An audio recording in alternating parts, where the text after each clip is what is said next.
Bonjour à toutes et tous. Mettez votre casque, chaussez vos crampons, on va parler draft et ça va chauffer. L'émission du jour vous est présentée par Wilson, la marque qui fabrique The Duke, le ballon officiel de la NFL. Les ballons du Super Bowl sont produits immédiatement après les finales de conférence pour faire apparaître le logo des équipes qui vont y jouer. Le ballon Wilson The Duke que vous retrouvez sur decathlon.fr. Donc aujourd'hui, direction la Californie et San Francisco. Alors il a pris la planche de surf de son patron, Victor Roulier, est avec nous. Bonjour Victor.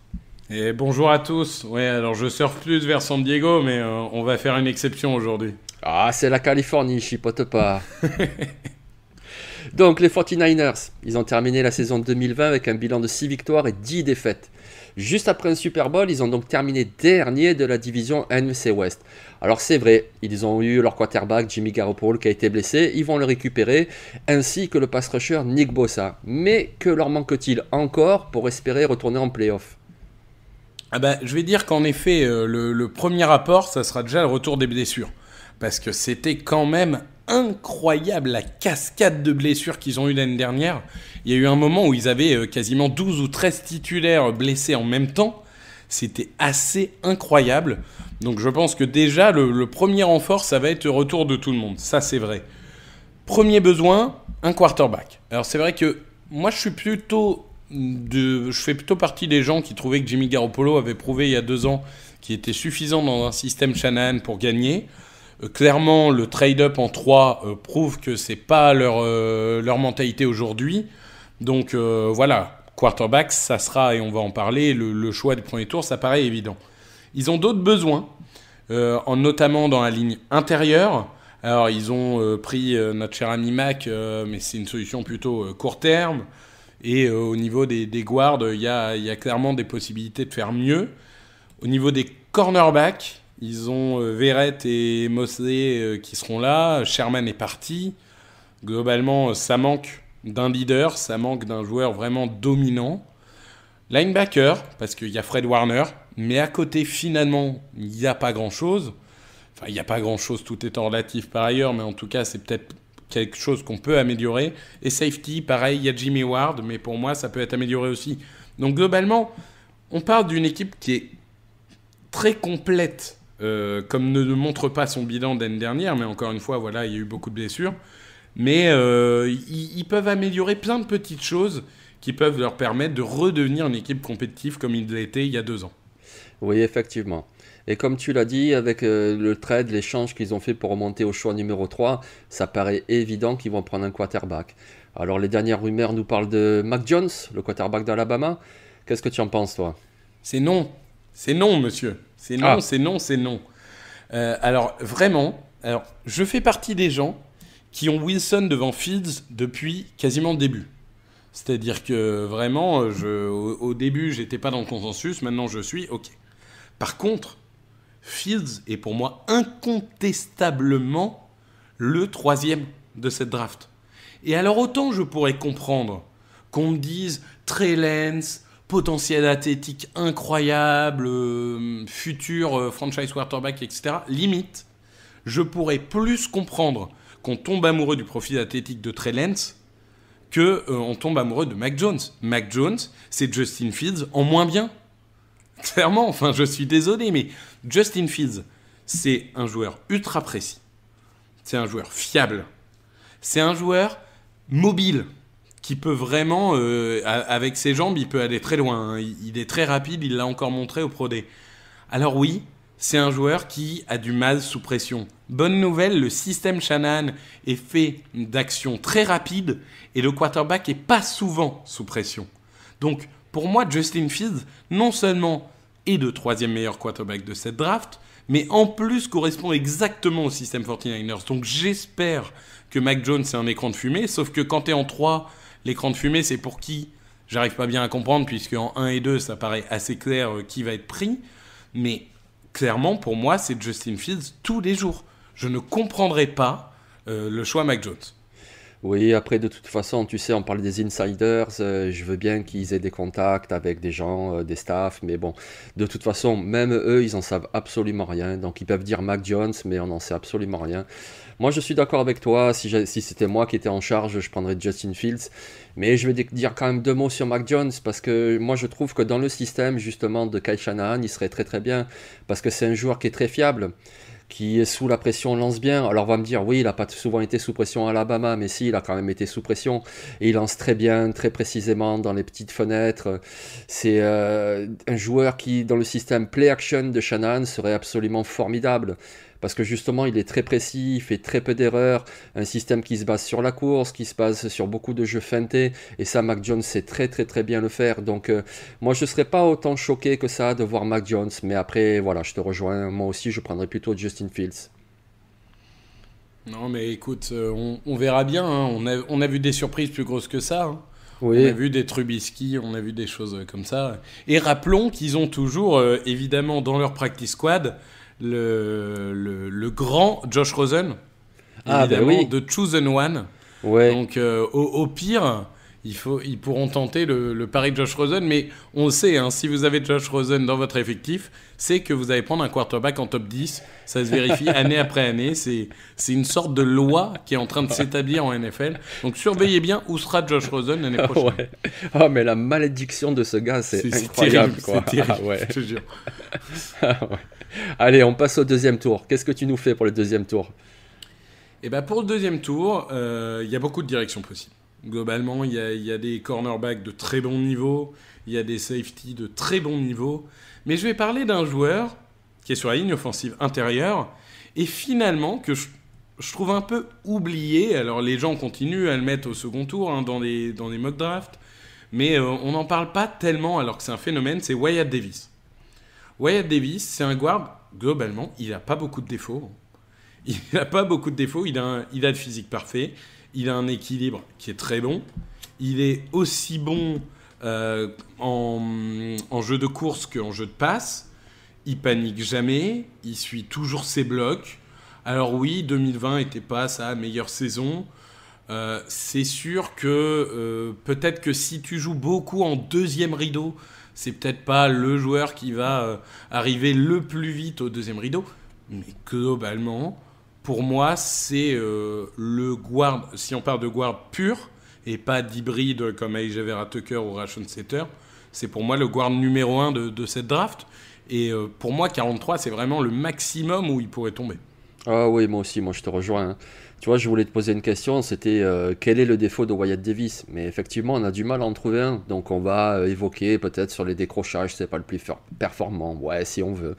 Moi, je lui vois pas de défaut, hein. Il est costaud, il est athlétique, il est puissant, il a une bonne technique aussi, il joue bas sur ses appuis. Vraiment, c'est un super joueur et c'est vrai que je comprends pas je le vois très très peu au premier tour dans les mock drafts et j'ai du mal à comprendre. On a vu les autres années des guards, même des centres qui étaient pris au premier tour et je vois pas ce que Wyatt Davis a de moins. Donc, ouais, franchement, Mais à mon avis, que des gens soient pas surpris si à un moment en 25e choix il est pris. oui, voilà. Même si les journalistes lui donnent pas beaucoup d'amour, je pense que les franchises vont lui en donner. Oui, oui, puis tu vois, ça nous permet de rappeler ce que sont les mock drafts, hein. Je veux dire, je manque pas de respect aux mock drafts, on en fait, on adore ça. Mais même les mock drafts faits par les gens qui sont payés pour ça, etc., ils font beaucoup d'erreurs parce que de toute façon, ils en savent rien du tout, ce que pensent les franchises, ce que pensent les scouts, qui se basent eux par rapport à non seulement leur évaluation, qui sont différentes d'une franchise à l'autre, mais aussi par rapport aux besoins d'une équipe. Et moi, je pense qu'effectivement, Wyatt Davis au premier tour, il y en a beaucoup qui seront peut-être surpris, mais pas nous, hein, c'est vraiment un super joueur, hein. Comme tu disais, peut-être un cornerback, quelqu'un comme Eric Stokes par exemple, qui pourrait être disponible, ça leur ferait du bien. Mais ils peuvent aussi attendre, et d'ailleurs c'est ce que tu fais toi au troisième tour, tu vas sur un cornerback. Et oui, je vais sur un joueur un peu mal aimé aussi, pour le coup. Paulson Adebo, qui était quand même... Il était projeté fin de premier tour, hein, avant la saison 2020, si je dis pas de bêtises. Bon, il a opt-out. Il aurait pu se présenter d'ailleurs l'année dernière. Il s'est pas présenté et finalement il a opt-out. Bon, mais c'est un joueur de Stanford. On peut pas tellement en vouloir aux joueurs de Pac-12 qui ont opt-out parce qu'on en a parlé dans le dernier épisode. Mais bon, la Pac-12 c'était un peu compliqué. Ils ont cru qu'ils joueraient pas jusqu'au bout. C'est un joueur qui est propre. C'est-à-dire qu'il place bien ses mains, il dévie les balles, il a un physique, pour moi, qui est largement suffisant. Il est costaud et il est constant. Par contre, il lui manque cette petite étincelle qui ferait de lui un joueur extraordinaire. C'est-à-dire qu'il n'a pas une vitesse extraordinaire. Il a des plaquages qui sont parfois irréguliers. Et il a ce qu'on appelle un recover, c'est-à-dire la capacité à vraiment se reprendre lorsque on est pris par la première feinte. Et il a un peu de mal à se reprendre. C'est-à-dire que s'il est battu dès le départ, il sera battu à la fin. Et du coup, c'est quelque chose qui se coach, je pense, parce que les qualités athlétiques, il les a. Stanford, ça fait bien longtemps que c'est plus l'université NFL ready que ça a été. Et donc, je pense que c'est un joueur, aujourd'hui, on le mésestime, en tout cas, on le met au 3e tour, alors que bien coaché, c'est un potentiel titulaire solide en NFL. Oui, oui, moi je suis tout à fait d'accord, oui. Il faut quand même expliquer à nos auditeurs, là tu as évoqué ses défauts, mais en fait tu les évoques pour expliquer pourquoi il serait qu'un 3e tour et pas un premier ou un 2e tour. Mais c'est un joueur qui a beaucoup de qualité. Il a une très bonne taille, il a de bonnes mains aussi, il a fait beaucoup d'interceptions durant sa carrière. Alors voilà, le souci c'est qu'il n'a pas joué non plus l'année dernière, on aurait aimé le voir, mais c'est vraiment un très bon joueur. Et puis au 3e tour, tu peux pas avoir un cornerback qui soit parfait, donc il y a forcément des choses à reprendre, à coacher. Mais c'est un joueur excellent, oui, je te rejoins tout à fait. Mais c'est plus rassurant d'avoir un joueur dont les défauts sont des choses que tu peux coacher que d'avoir un joueur dont le défaut c'est de pas avoir le physique, par exemple. Parce que physique, je sais qu'en NFL on fait des miracles physiquement avec les joueurs. Ouais. Ils prennent 40 kilos de masse musculaire en 2 jours, mais ils prennent pas 10 cm, ça se saurait.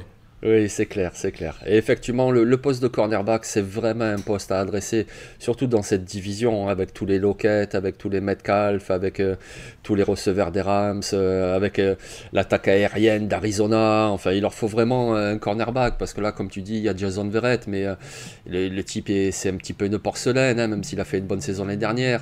Ensuite, ils ont qui? Ils ont Dante Johnson, ils ont plus Richard Sherman, donc il faut absolument qu'ils prennent un cornerback, et relativement haut, c'est-à-dire, alors peut-être pas au premier, pas avec le 3, c'est certain, mais 2e tour ou 3e tour, il faut qu'ils y aillent. Et puis, alors on va passer au sleeper maintenant. Ah non, non, moi je voulais ton alternative. Tu voulais mon alternative? Parce que ça me plaît. Allez, d'accord. Toi, tu considères qu'on n'a jamais assez de running back, en fait. Ben, surtout dans le système de Shanahan, c'est vrai que j'avais une alternative, donc c'était Michael Carter, le running back de North Carolina. Et pourquoi je pensais à lui? C'est parce qu'en fait, Kyle Shanahan utilise un gros comité. Un gros comité, c'est-à-dire pas avec 2 joueurs, mais avec 3, avec 4. Ils ont perdu Tevin Coleman cette année, il n'y a plus McKinnon non plus. Alors je veux bien, il y a toujours Wilson, il y a toujours Mostert, il n'y a pas urgence, mais comme il en a utilisé beaucoup, pourquoi pas en prendre un? Et puis surtout, je ne parle pas d'un running back, je parle de Michael Carter, parce que c'est un coureur, mais c'est surtout un coureur qui a de très très bonnes mains. Et voilà pourquoi je vois bien Michael Carter dans le système Shanahan à San Francisco. Il a de bons appuis, il court bien, mais alors attention, il a des mains mais extraordinaires, je veux dire, pour les réceptions, pour tout ce qui va être screen, même tu l'utilises dans le slot, comme un receveur de slot, il ferait des merveilles. Donc oui, moi je suis pour prioriser le poste de cornerback, mais si ça a été fait avant, comme dans mon scénario 2e tour avec Eric Stokes, je verrais bien Michael Carter à San Francisco. Moi je considère que comme le système San Francisco a l'air de marcher avec n'importe quel coureur, prendre des non draftés, ça marchera très bien. Oui, c'est vrai que ça a l'air un petit peu sa méthode, mais après il peut avoir aussi un coup de cœur. On se rappelle du coup de cœur qu'il avait eu pour Joe Williams, mais qui d'ailleurs n'a pas marché. Donc voilà, moi je pensais à ce joueur. On va passer maintenant à nos petites pépites, et là on a pris la même direction, mais avec 2 joueurs différents. Et toi donc la direction c'est celle de tackle offensif, des joueurs un petit peu en développement, c'est vraiment des joueurs de fin de draft, et tu vas nous parler de Josh Ball de Marshall. Oui. Je vais parler de Josh Ball. Alors, Grégory l'aimerait bien parce que c'est un cas social. C'est un mec viré de Florida State pour violence domestique, JUCO, enfin bon, bref, tout ce qu'on aime bien. Mais bon, c'est un joueur polyvalent, puissant, des mains violentes. C'est brut, c'est impatient surtout. Donc ça nécessitera beaucoup de coaching, mais bon, c'est un joueur que je vois se développer comme étant un remplaçant au niveau de tackle droit. Et avec sa puissance et ses mains, s'il se développe bien, pourquoi pas devenir un vrai apport en jeu de course. Et on le sait, le jeu de course, c'est important aux 49ers. Donc voilà, c'est ce type de joueur, encore une fois, développement, mais il peut correspondre au système s'il est bien coaché. Oui, et que tu peux utiliser aussi sur certains packages, hein, ce qu'on appelle les jumbo packages, quand l'attaque fait rentrer un 6e tackle sur la ligne pour vraiment faire de la course en force. Donc oui, et moi je pars un petit peu du même principe avec un autre joueur qui s'appelle Donovan Campbell, qui est à Louisiana Tech. Alors il a commencé à LSU, puis il a ensuite transféré pour y devenir titulaire à Louisiana Tech. Pareil, il jouait tackle, c'est un tackle vraiment très très costaud, qui est puissant, qui a un jeu très agressif. Et c'est quelqu'un qui pourrait jouer donc dans ces packages-là, mais qui pourrait aussi se recentrer au poste de guard. Et c'est toujours précieux d'avoir ce type de joueur sur la ligne offensive, parce qu'on le sait, tous les ans il y a des blessures, et puis à voir comment il se développe, prendre un poste de titulaire d'ici 2 ans peut-être. Donc Donovan Campbell ou Josh Ball, effectivement, pour une équipe comme les 49ers qui court beaucoup, ça serait des choix malins en fin de draft. Ouais, je suis d'accord. T'as tout dit sur le joueur, ça me paraît être un choix très intéressant. Bon, ben on a fait le tour là du côté de la baie. Et Donc, oui. donc je vous rappelle que l'émission du jour vous a été présentée par Wilson, la marque qui fabrique The Duke, le ballon officiel de la NFL. Les ballons du Super Bowl sont produits immédiatement après les finales de conférence pour faire apparaître le logo des équipes qui vont y jouer. Le ballon Wilson The Duke que vous retrouvez bien sûr sur decathlon.fr. Ben écoute, merci Victor. Eh bien, merci à toi. On va se retrouver pour parler des Tigrous. Voilà, exactement, les Bengals de Cincinnati. Donc à demain les amis, bye. Au revoir.